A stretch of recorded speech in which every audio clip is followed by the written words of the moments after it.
Perfecto.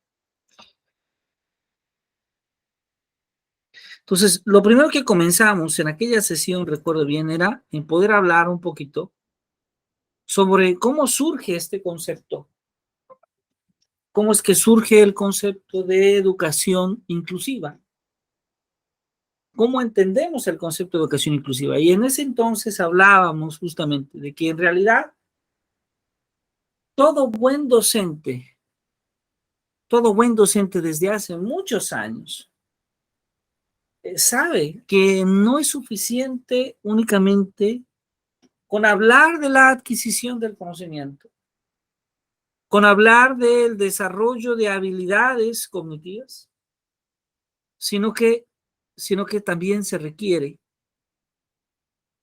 del cuidado de la persona. También se requiere de cuidar, eh, de respetar a nuestros estudiantes. Y en cierta medida, aunque no se hablaba de una educación inclusiva, creo que muchos de nuestros maestros que recordamos con aprecio, con admiración, tenían estas características. Hoy en día sabemos desde el año 2015 que la educación inclusiva es ese proceso que garantiza el acceso, la permanencia, la participación y el aprendizaje de todos los estudiantes, teniendo un especial énfasis en aquellos que están excluidos, que son marginados o que están en riesgo de estar. Ahora, ¿cómo es que esto se consigue? Decíamos en esa sesión, pues por un lado, mediante la eliminación, acortando, minimizando las barreras, esas barreras políticas, institucionales, culturales, prácticas, que limitan el aprendizaje y la participación del alumnado. ¿Pero sustentado en qué? Sustentado en la equidad, en la justicia, en la igualdad, en la interdependencia, en poder conformar una sociedad que reconozca y que valore la diversidad.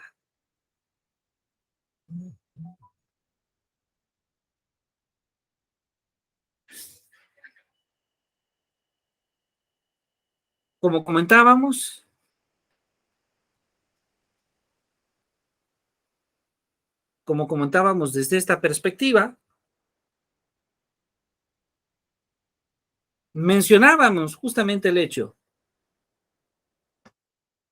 de que en este sentido,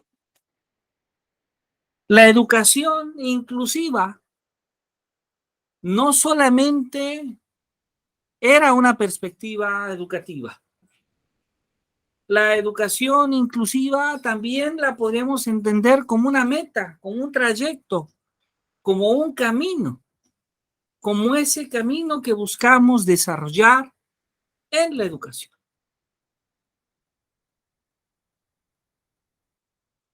Porque buscamos como meta poder contribuir a una sociedad que reconozca y que valore la diversidad. Y entonces había dos términos que acuñamos y que son importantes en el ámbito educativo. La educación especial, por un lado, la educación inclusiva, por otro. La educación especial entendida como esa disciplina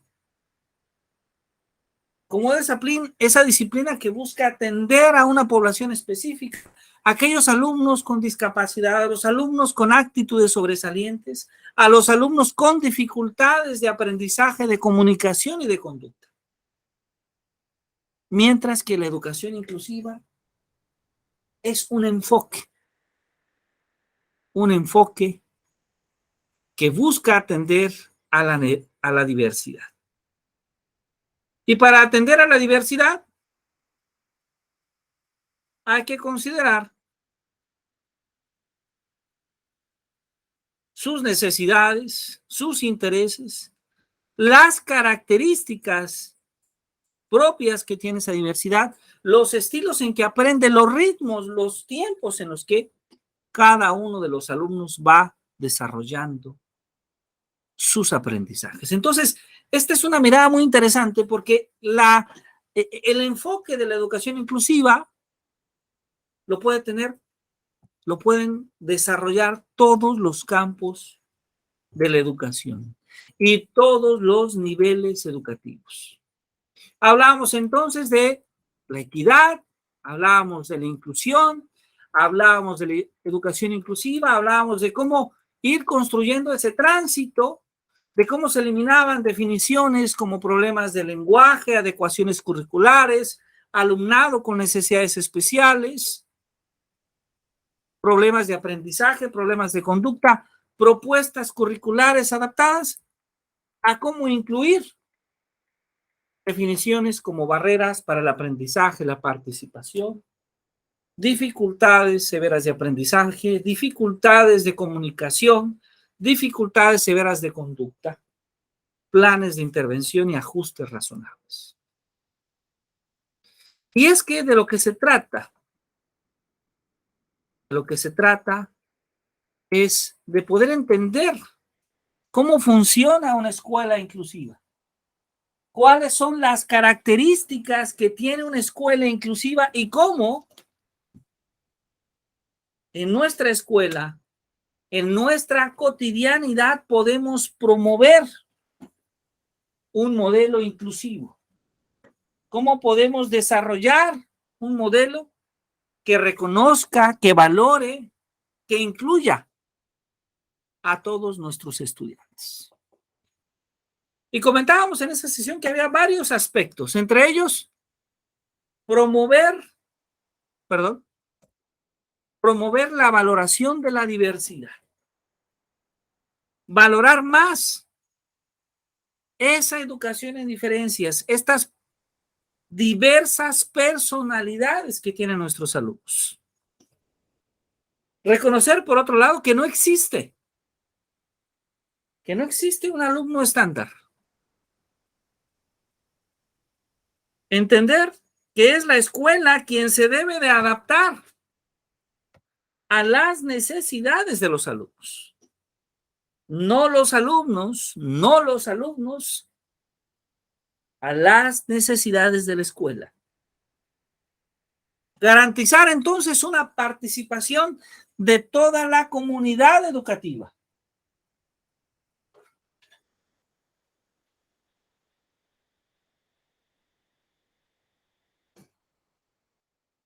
Considerar los conocimientos, las capacidades, las actitudes, los valores de todos. Minimizar y eliminar y, de hecho, prevenir la existencia de esas barreras para el aprendizaje y la participación. Asegurar el trabajo en equipo.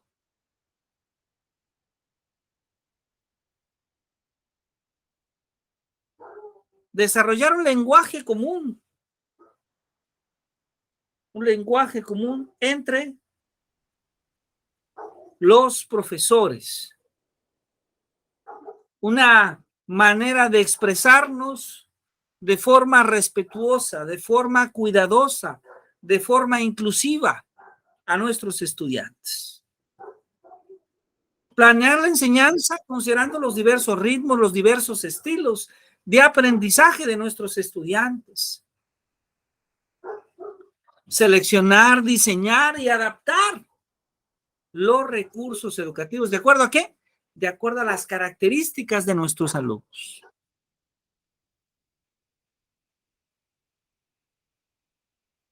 Evaluar el aprendizaje. Evaluar el aprendizaje tomando en cuenta ¿qué? Tomando en cuenta las capacidades, los intereses y todas las habilidades de nuestros estudiantes.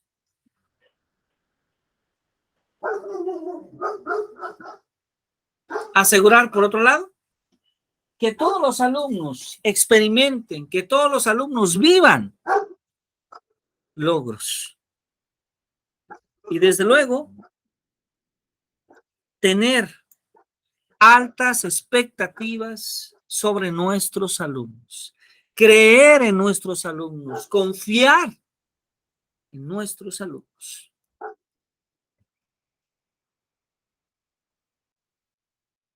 Pero, ¿cuáles son esos actores que intervienen en el proceso de inclusión? Bueno, en primera instancia, podemos observar cómo los docentes, cómo las familias, como las autoridades educativas, el director, el personal de apoyo de la escuela, el supervisor y naturalmente el alumnado, forman parte de este proceso de inclusión. Aunque claro, aquí estamos principando los principales actores, pero no debemos dejar de lado que la sociedad, que la propia cultura que vamos construyendo, que los medios de comunicación, que las redes sociales influyen de manera importante. Perdón, creo que tenemos un mensaje.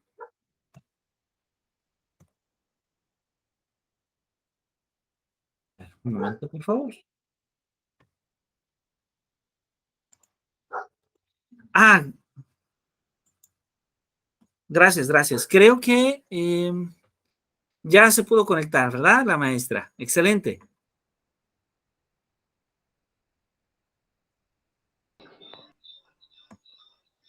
Muy bien. Bienvenida, bienvenida. Buenas noches. Muy buenas noches, bienvenida. Gracias. Muy bien. Entonces, comentábamos justamente sobre estas características y sobre los actores que influyen en el proceso de inclusión. El contexto educativo es importante, pero ese contexto educativo se constituye por la participación de los miembros de la escuela, de lo que pasa en el aula, de la participación también de la familia, de las otras familias, de que haya una participación activa y democrática de todos los sujetos de aprendizaje. Entonces, las alumnas, los alumnos, los padres de familia, las madres de familia, los docentes, las autoridades educativas, todos son actores de este proceso de inclusión. Pero entonces, ¿cuál es el papel que juega el docente? ¿Cuál es el papel que tenemos nosotros ante esta perspectiva, ante este enfoque educativo? Pues lo primero es que constituir una escuela inclusiva abre posibilidades para que nosotros podamos crecer, para que nos impulsemos a buscar soluciones a las necesidades que tienen nuestros estudiantes, a modificar su práctica en el salón de clase, a crear estrategias para afianzar valores, a encontrar, sí, la manera de involucrar a los integrantes de la comunidad en todos los logros educativos que tengan nuestras alumnas y nuestros alumnos. Entonces, una escuela inclusiva implica también transformar parte de nuestra gestión pedagógica. En primera instancia, la manera en la cual desarrollamos los procesos de enseñanza. Segunda instancia, la manera en la cual vemos al currículum, la propia planeación. Porque ahora tenemos que pensar mucho más en estrategias que atiendan las necesidades específicas de nuestros alumnos. Inclusive, la propia estrategia de evaluación. Una estrategia de evaluación que tiene que tener un enfoque mucho más formativo. Las maneras, pues, en las que se da la relación que el docente promueve entre sus compañeros, entre el alumnado, entre los padres de familia, entre la interacción y comunicación que se da en el salón de clase, que se da en la escuela, siempre de manera respetuosa, cordial y propositiva. Y claro, hay varias prácticas inclusivas. Por un lado, si recordamos las BAP, estas barreras de aprendizaje y participación, los apoyos, el diseño universal de aprendizaje y lo que vamos a llamar los ajustes razonables. ¿A qué nos referimos con estas barreras para el aprendizaje y la participación? Pues lo primero es que este concepto está ligado a un enfoque que antes se tenía, que era identificar a los estudiantes con necesidades educativas especiales.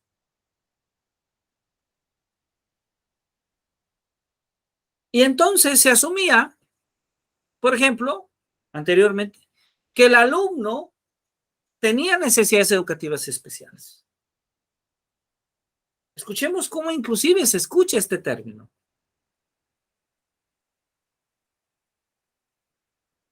Pues hoy en día sabemos que esta no es la mejor manera de hablar de ello. Y le decimos, no, el alumno que enfrenta barreras para el aprendizaje y la participación. Entonces, había profesores que decíamos, mi alumno tiene BAP, mi alumno tiene barreras para el aprendizaje y la participación. No, nuestro alumno enfrenta esas barreras para el aprendizaje y la participación. Inclusive había quienes decíamos, los alumnos con BAP, no. Esta niña, este niño experimenta barreras que obstaculizan su aprendizaje y participación en la escuela. Estas barreras, entonces, pueden ser de tres tipos. Actitudinales. Estas que relacionamos con esa actitud de rechazo, de segregación, de exclusión, o inclusive, si nos vamos hacia el otro extremo, de actitudes sobreprotectoras, en la que los actores interactúan con el alumno. Otros alumnos, los padres de familia, los mismos docentes. Otra barrera es la pedagógica, que tiene particularmente la idea de que los educadores, las educadoras, conciben las acciones de enseñanza y de prácticas de aprendizaje que no corresponden ni al ritmo ni al estilo del aprendizaje de esos alumnos, de nuestros alumnos. Y de organización, que se refieren al orden, a la estabilidad de las rutinas de trabajo, a la aplicación de las normas y la distribución del espacio y el mobiliario.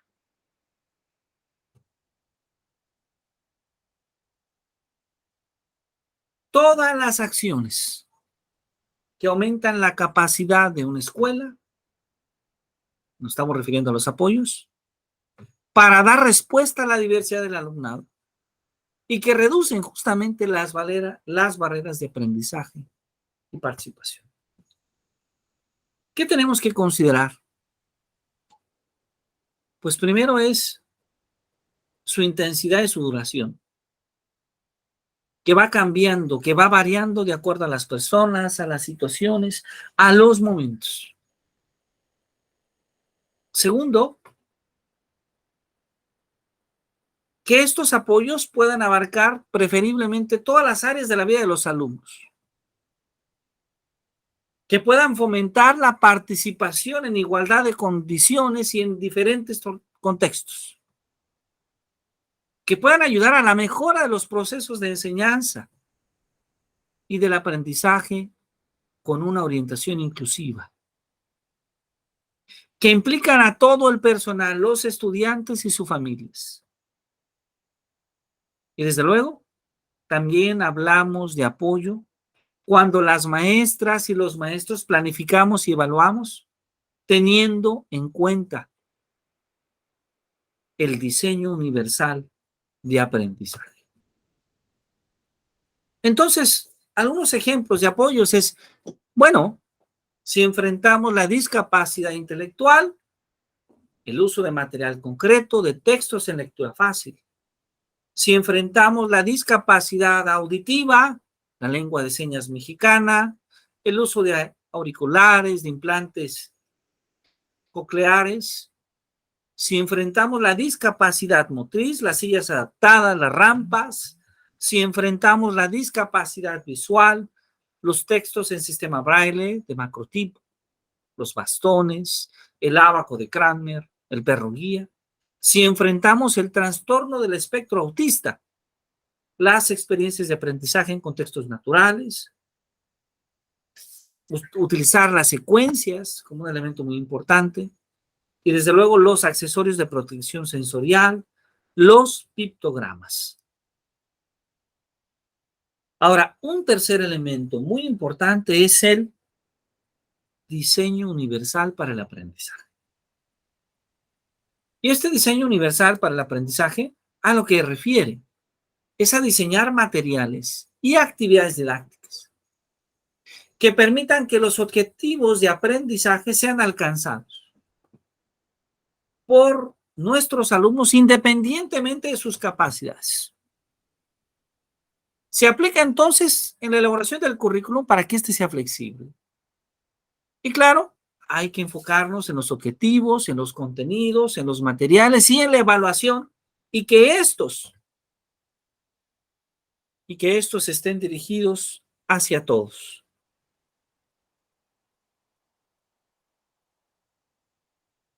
Hay tres principios importantes.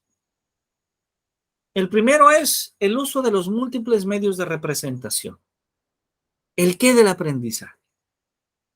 El segundo, los múltiples medios de acción y de expresión. El cómo del aprendizaje. Y el tercero, los múltiples medios de compromiso. El porqué del aprendizaje. Entonces observemos que consideramos el qué del aprendizaje, qué vamos a aprender, cómo lo vamos a aprender y por qué es importante aprenderlo. Bueno, me gustaría, si ustedes me permiten, parar en este punto un momento para que ustedes puedan hacer una actividad allá en casa. Pensemos en una actividad que nos gustaría desarrollar con nuestros estudiantes, pero pensando en todos nuestros estudiantes. ¿Sí? Pensemos, una actividad que podamos emprender con la participación de todos nuestros estudiantes. Y entonces tratemos de, en esta actividad, recordemos desde una perspectiva inclusiva, pensar en qué aprender, cómo aprender y por qué aprender. Muy bien, adelante, vamos a dar unos minutos. Maestra Ana, cuánto tiempo será necesario para llevar a cabo esta actividad?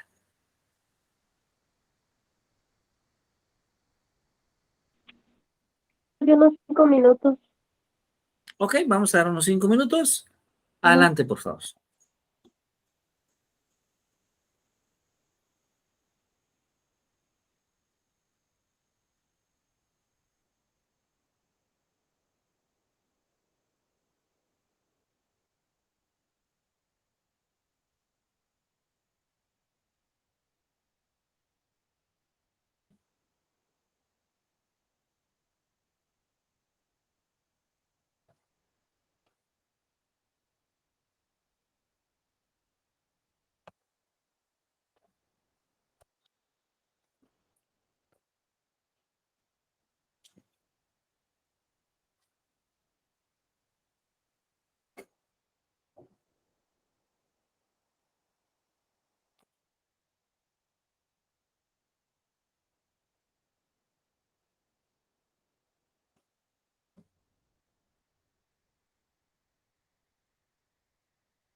Muy bien, maestras, ¿cómo nos fue? ¿Ya pudimos pensar en esta pequeña actividad?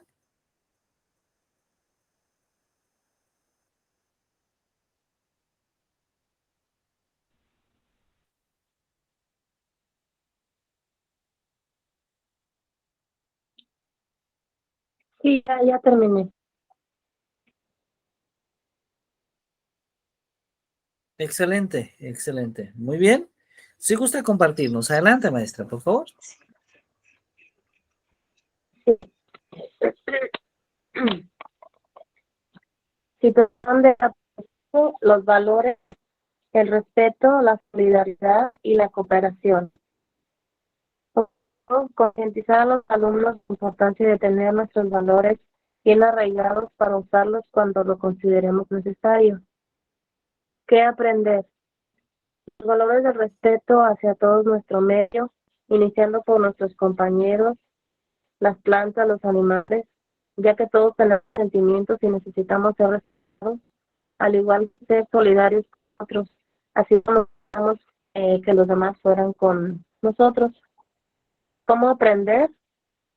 De acuerdo a nuestros ritmos y estilos de aprendizaje, por medio de imágenes, videos, música, ejercicios motrices, participaciones colectivas, ayudarse entre compañeros, y si alguien necesita el apoyo, se sienta con la confianza para solicitarlo en caso de que así lo requiera. ¿Por qué el aprendizaje? Todos tenemos habilidades y aptitudes, pero es necesario desarrollarlas y fortalecerlas, ya que si no se hace de esta manera, estas se atrofian y pueden llegar a ser torpes o desaparecer. Siempre es bueno aprender cosas nuevas y diferentes. Esa sería mi participación. Excelente, muy bien, muchísimas gracias. Muchas gracias, maestra. Adelante, por favor, nuestra segunda participante, si es tan amable.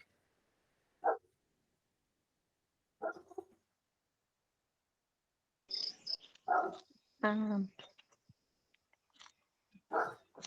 yo lo hice así. ah, el Ajá, cómo del aprendizaje. A través de la narración de un cuento, eh, a través de imágenes llamativas, en donde los alumnos describan ah, con los dibujos que se peguen en el pintarrón, describan las escenas de lo que está sucediendo en la historia para que aprendan a escuchar, estar atentos en cada momento, se esté trabajando la, la memoria, la observación, en cómo inicia, cómo es el desarrollo y el final que tiene el cuento. Pueden buscar un final que les guste, cómo desearían ellos que termine la historia, eh, o qué les gustaría que sucediera ahí, si les gustó cómo actuaron los personajes en las imágenes que estaba narrando, pues en este caso sea el alumno o sea el profesor. Eh, Al cuento también se le puede agregar música bajita de fondo, ya que en las escuelas tenemos diferentes estilos de aprendizaje para los que son auditivos, para los que observan y tomar en cuenta las habilidades, capacidades y estilos de cada uno. muy bien. Eh, Enfocarse en que cada quien es diferente y que nos debemos de apoyar cuando se requiera, fomentando la solidaridad, la participación, la escucha activa o atenta, ya que en ocasiones a veces Algunos alumnos solo quieren ser escuchados, pero no quieren escuchar. Ahí se pone en práctica el, el respeto y aprender a que escuchen a los demás. No sé si sea más o menos así como era. Lo que pasa es que no escuchaba bien.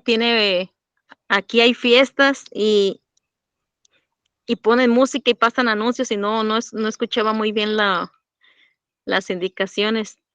No se preocupen, yo creo que lo ha hecho bastante bien. Ambas lo han hecho muy bien, porque nos han descrito en términos muy generales, que ese era el objetivo, una actividad que se pueda justamente realizar, reconociendo estos tres elementos importantes: el qué del aprendizaje,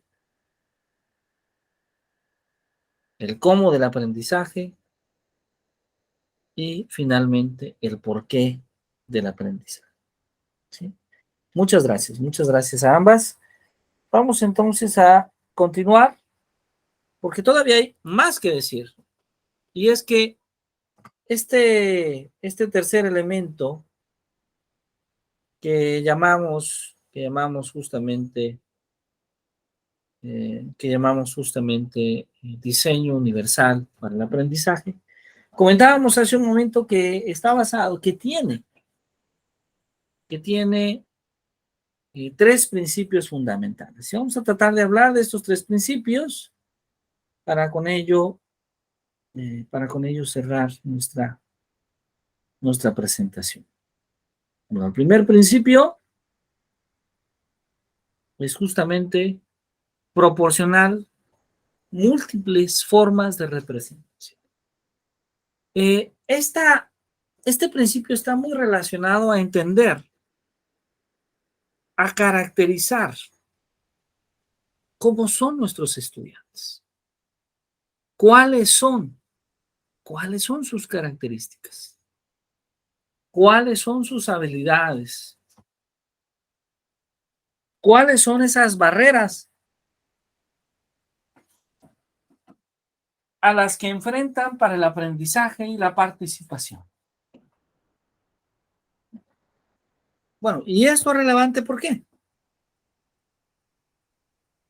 Es relevante porque entonces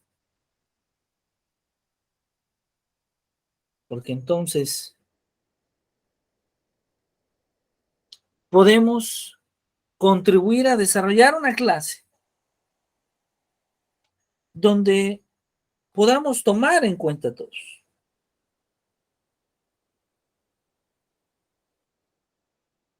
Donde podamos realmente construir una clase para alumnos sordos,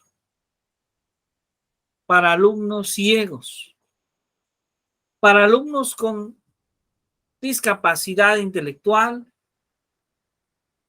o con trastorno del espectro autista, pero también para alumnos con actitudes sobresalientes. Podemos construir actividades donde los alumnos dibujen al explicarles, donde podamos utilizar, te voy a explicar lo que se ve en esta imagen,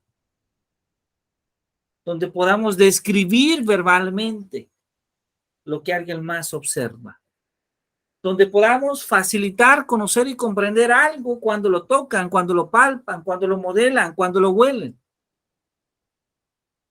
donde podamos tener pocos distractores,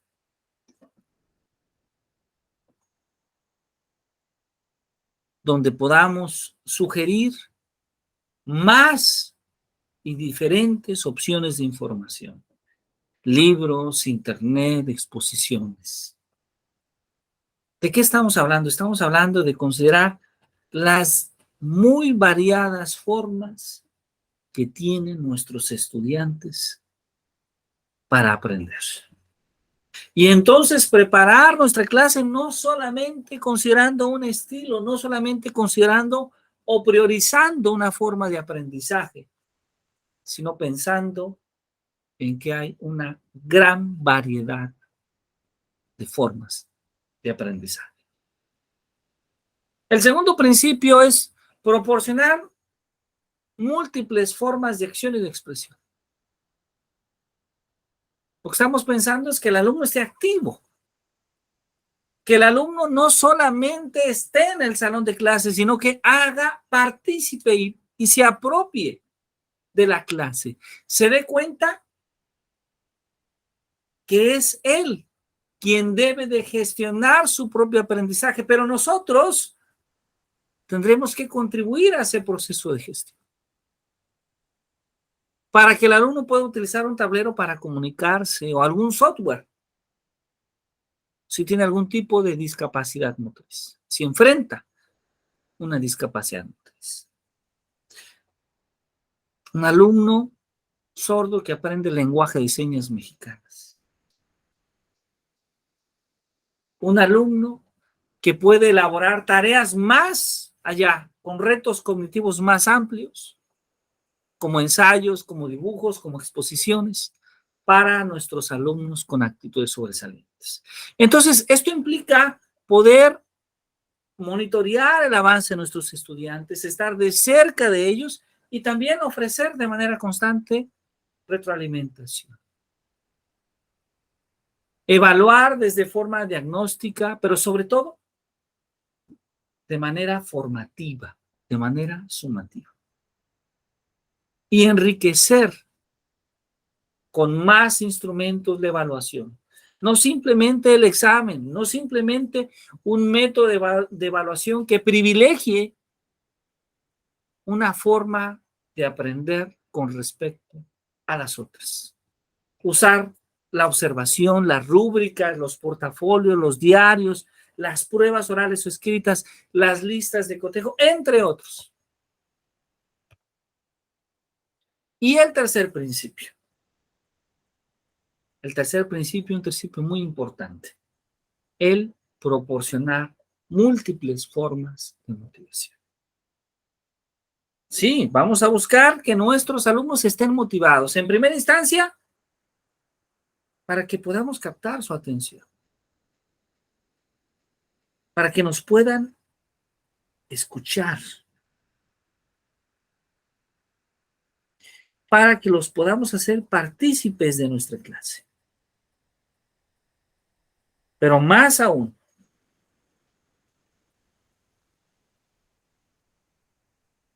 para que puedan mantener ese esfuerzo, esa persistencia, esa constancia, para que puedan también aprender a autorregular sus emociones,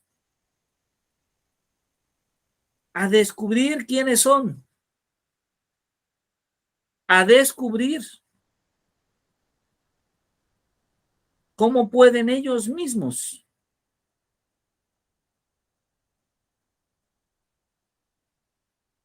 autogestionar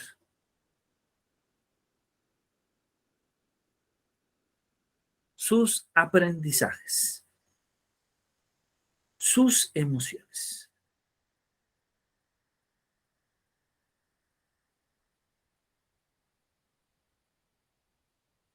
Entonces, bueno, ahí tenemos no una, sino una buena variedad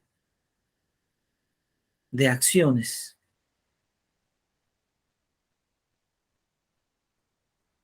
que podemos emprender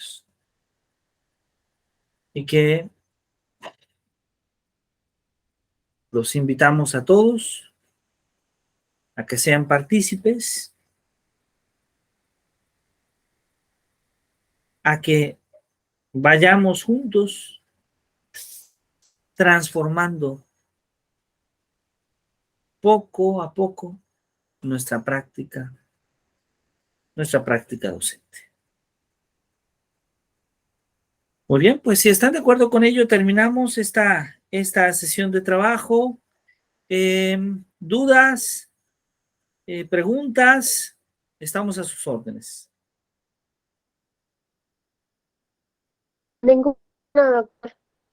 Por mi parte, ninguna. Pues yo les agradezco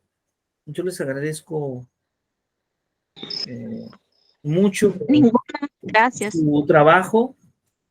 Ha sido un gran placer que nos acompañen a todas estas sesiones de trabajo.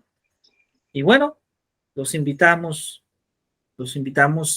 a que pasando este periodo vacacional podamos nuevamente reunirnos, podamos seguir trabajando en las últimas sesiones ya en la recta final de nuestro diplomado. Así que pues muchísimas gracias, que tengan una muy buena noche y bueno, que disfruten al máximo este periodo de descanso, este periodo navideño con todos sus seres queridos, con toda su familia. Muchas gracias. Gracias igualmente para usted. Que pase felices fiestas. Felices fiestas. Muy, muy buena noche y estamos a la orden. Nos vemos. Gracias. Buenas noches. Que se la Nos pase vemos bien en las navideñas. igualmente también para ustedes. Nos vemos muy pronto. Buena noche. Buenas noches. Buenas noches. Muy buena noche.